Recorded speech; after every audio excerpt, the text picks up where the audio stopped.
Books and One Click Digital present Between You and Me, Confessions of a Comma Queen by Mary Norris. Narrated by the author. Introduction. Confession of a Comma Queen. Let's get one thing straight right from the beginning.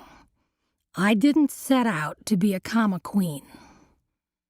The first job I ever had, the summer I was 15, was checking feet at a public pool in Cleveland.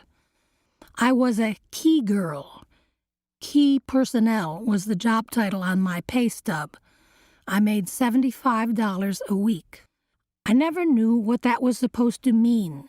I was not in charge of any keys, and my position was by no means crucial to the operation of the pool, although I did clean the bathrooms. Everyone had to follow an elaborate ritual before getting into the pool. Tuck your hair into a hideous bathing cap, if you were a girl, shower, wade through a foot bath spiked with disinfectant that tinted your feet orange, and stand in line to have your toes checked. This took place at a special wooden bench, like those things that shoe salesmen use, except that instead of a miniature sliding board and a size stick for the customer's foot, it had a stick with a foot-shaped platform on top. The prospective swimmer put one foot at a time on the platform and, leaning forward, used his fingers to spread out his toes so that the foot checker could make sure he didn't have athlete's foot. Only then could he pass into the pool.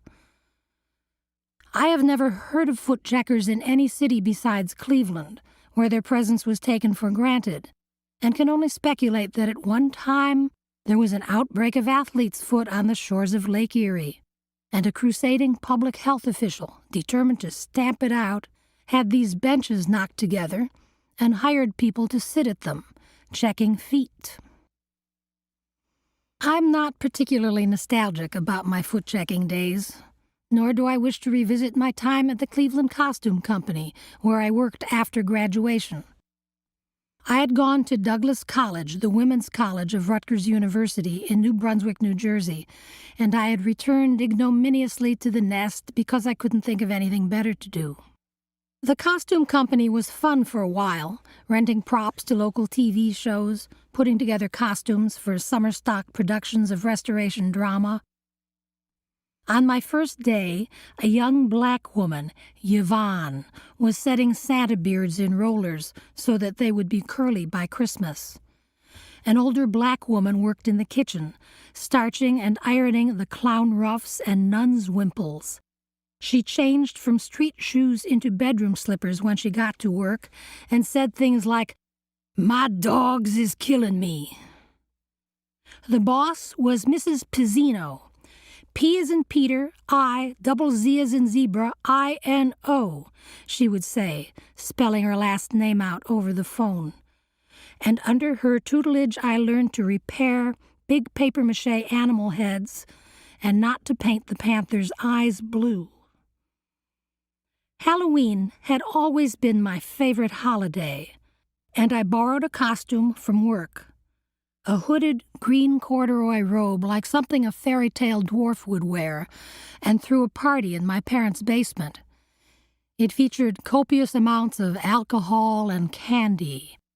One of the guests came as a penis, another as a Ku Klux Klansman. Initially, I was sorry that Yvonne declined my invitation, but not anymore.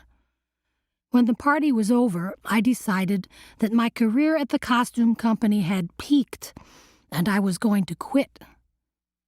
Accordingly, I slept in the next day and was awakened by my mother saying that Mrs. Badina was on the phone. Mom never got Mrs. Pizzino's name straight. I explained to my boss that now that Halloween was over, I thought I'd quit. Her response was, "Get in here."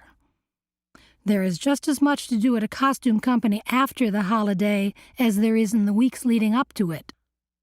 I stuck it out through the Christmas. To keep listening to this audiobook, I've left you a link in the description so you can do it. at no cost thanks to Audible's 30-day free trial.